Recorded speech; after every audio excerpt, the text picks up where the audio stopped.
നമസ്കാരം പ്രിയപ്പെട്ട പ്രേക്ഷകരെ, ദിനപത്രങ്ങളിലെ പ്രധാന വാർത്തകളിലേക്ക് ഏവർക്കും സ്വാഗതം. ഇന്ന് ജൂലൈ 19 ശനി. മുൻ മുഖ്യമന്ത്രി ഉമ്മൻചാണ്ടിയുടെ രണ്ടാം ചരമവാർഷികാചരണത്തിന്റെ ഭാഗമായി പുതുപ്പള്ളി സെന്റ് ജോർജ് ഓർത്തഡോക്സ് വലിയ പള്ളിയിൽ KPCC സംഘടിപ്പിച്ച അനുസ്മരണ സമ്മേളനം രാഹുൽ ഗാന്ധി ഉദ്ഘാടനം ചെയ്തു. കുറ്റവിചാരണ ചെയ്യാൻ സുപ്രീം കോടതി ചീഫ് ജസ്റ്റിസ് ആയിരിക്കെ സഞ്ജീവ് ഖന്ന നൽകിയ ശുപാർശ ഭരണഘടനാ വിരുദ്ധമാണെന്ന വാദവുമായി ആരോപണ വിധേയനായ ഹൈക്കോടതി ജഡ്ജ് യശ്വന്ത് വർമ്മ സുപ്രീം കോടതിയെ സമീപിച്ചു. ഇക്കാര്യത്തിൽ പാർലമെന്റിനുള്ള അധികാരം ജസ്റ്റിസ് ഖന്ന മറികടന്നുവെന്നാണ് ജസ്റ്റിസ് വർമ്മയുടെ പ്രധാന ആരോപണം.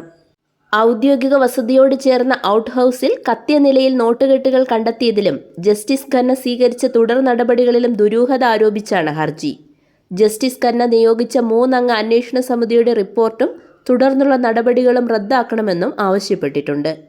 തേവലക്കര ബോയ്സ് ഹൈസ്കൂളിൽ 8ാം ക്ലാസ്സുകാരൻ മിഥുൻ മനു ഷോക്കേറ്റ് മരിച്ച സംഭവത്തിൽ വിദ്യാഭ്യാസ വകുപ്പിന്റെ നിർദ്ദേശപ്രകാരം ഹെഡ്മിസ്റ്റേഴ്സ് S. സുജയെ മാനേജർ സസ്പെൻഡ് ചെയ്തു. അപകടകാരണമായ വൈദ്യുത ലൈൻ മാറ്റാൻ KEB നടപടി തുടങ്ങി. സംസ്ഥാനത്ത് സ്കൂളുകൾ, ആശുപത്രികൾ, സർക്കാർ ഓഫീസുകൾ തുടങ്ങി ജനങ്ങളെത്തുന്ന പൊതു കെട്ടിടങ്ങൾക്ക് വൈദ്യുത ലൈൻ മൂലം അപകട ഭീഷണിയുണ്ടെങ്കിൽ ഒരാഴ്ചയ്ക്കകം പരിഹരിക്കാൻ വൈദ്യുത വകുപ്പും തീരുമാനിച്ചു. എല്ലാ ജില്ലകളിലും ഡെപ്യൂട്ടി ചീഫ് എഞ്ചിനീയർമാരുടെ നേതൃത്വത്തിൽ പരിശോധന തുടങ്ങി.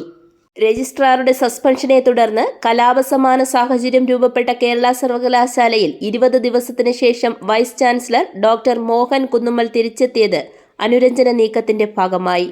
പാർട്ടി നിർദ്ദേശത്തെ തുടർന്ന് SFI പ്രതിഷേധത്തിന് മുതിരാതെ മാറി നിന്നു. VCയെ കാണുന്നതിന് മുമ്പ് മന്ത്രി ഇടത് സിൻഡിക്കേറ്റ് അംഗങ്ങളുമായി ചർച്ച നടത്തി. എത്രയും വേഗം സിൻഡിക്കേറ്റ് ചേർന്ന് സർവകലാശാലയിലെ പ്രതിസന്ധി പരിഹരിക്കാനുള്ള ധാരണയാണ് ചർച്ചകളിലുണ്ടായത്. ഇതിന്റെ ഭാഗമായി രജിസ്ട്രാറുടെ സസ്പെൻഷൻ വിഷയത്തിലും ഇരുപക്ഷത്തിനും പരിക്കേൽക്കാത്ത തീരുമാനമുണ്ടാകും. നാളെ ഗവർണർ രാജേന്ദ്ര അർലേക്കർ തിരിച്ചെത്തിയ ശേഷം അദ്ദേഹത്തെയും മന്ത്രി കാണും. ചില നേതാക്കളും പാർട്ടി അംഗങ്ങളും വരവിൽ കവിഞ്ഞ് സ്വത്ത് സമ്പാദിച്ചു കൂട്ടുന്നു എന്ന വിമർശനത്തിൽ കർശനമായി ഇടപെടാൻ CPM. പാർട്ടി അംഗത്വം പുതുക്കുന്ന സമയത്ത് ഓരോരുത്തരുടെയും സ്വത്ത് സംബന്ധിച്ചുള്ള വിശദാംശങ്ങൾ പരിശോധിക്കാനും ബോധ്യപ്പെട്ടാൽ ആ ഘട്ടത്തിൽ തന്നെ നടപടിയെടുക്കാനും സംസ്ഥാന കമ്മിറ്റി തീരുമാനിച്ചു. ഹൃദയാഘാതത്തെ തുടർന്ന് സ്വകാര്യ ആശുപത്രിയിൽ ചികിത്സയിൽ കഴിയുന്ന മുൻ മുഖ്യമന്ത്രി VS അച്യുതാനന്ദന്റെ ആരോഗ്യനിലയിൽ മാറ്റമില്ല. അതീവ ഗുരുതരാവസ്ഥയിലുള്ള VS ജീവൻ രക്ഷാ മാർഗങ്ങളുടെ സഹായത്തോടെയാണ് കഴിയുന്നത്.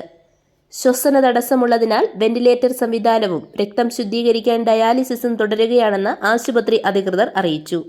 ജൂണിൽ നടന്ന +2 സേ ഇംപ്രൂവ്മെന്റ് പരീക്ഷകളുടെ ഫലം പ്രഖ്യാപിച്ചു. സേ പരീക്ഷ എഴുതിയ 83,528 പേരിൽ 20,755 പേർ ഉപരിപഠന യോഗ്യത നേടി. സംസ്ഥാനത്തെ നിയമ വിദ്യാർത്ഥികൾക്ക് നിയമപരീക്ഷകൾ മലയാളത്തിൽ എഴുതാനുള്ള ശുപാർശ ഉന്നത വിദ്യാഭ്യാസ കൗൺസിൽ ഗവേണിംഗ് ബോഡി യോഗം അംഗീകരിച്ചു. 8ാം ക്ലാസ് വിദ്യാർത്ഥി മിഥുൻ വൈദ്യുത ലൈനിൽ നിന്ന് ഷോക്കേറ്റ് മരിച്ച തേവലക്കര ബോയ്സ് ഹൈസ്കൂളിലെ ക്ലാസ് മുറികൾ കണ്ട ബാലാവകാശ കമ്മീഷൻ ഞെട്ടി. പഴയ കെട്ടിടത്തിൽ അധ്യയനം നടത്തുന്നത് ഒഴിവാക്കാനുള്ള നിർദ്ദേശവും കമ്മീഷൻ നൽകി. ഇവിടെയുള്ള കാഴ്ച ദയനീയമാണെന്നും ഇതൊന്നും ആരും കാണുന്നില്ലേ എന്നും commission chairperson KV Manoj Kumar ചോദിച്ചു.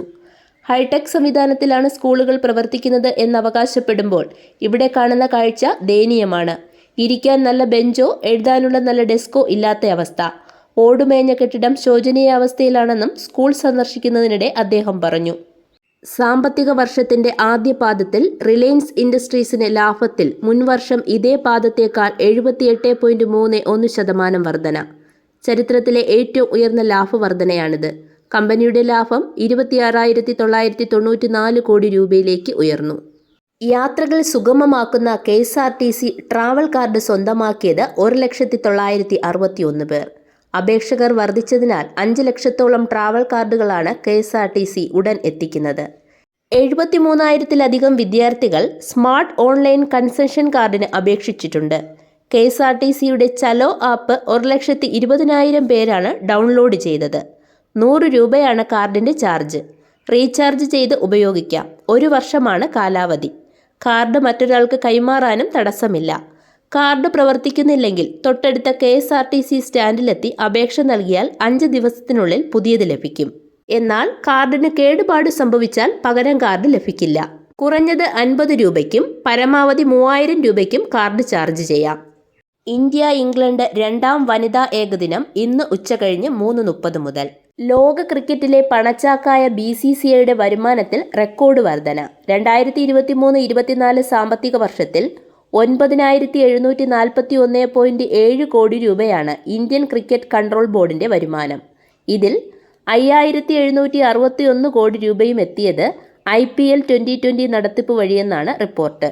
ഇതോടെ ഇന്നത്തെ ദിനപത്രങ്ങളിലെ പ്രധാന വാർത്തകൾ സമാപിക്കുന്നു. നന്ദി, നമസ്കാരം.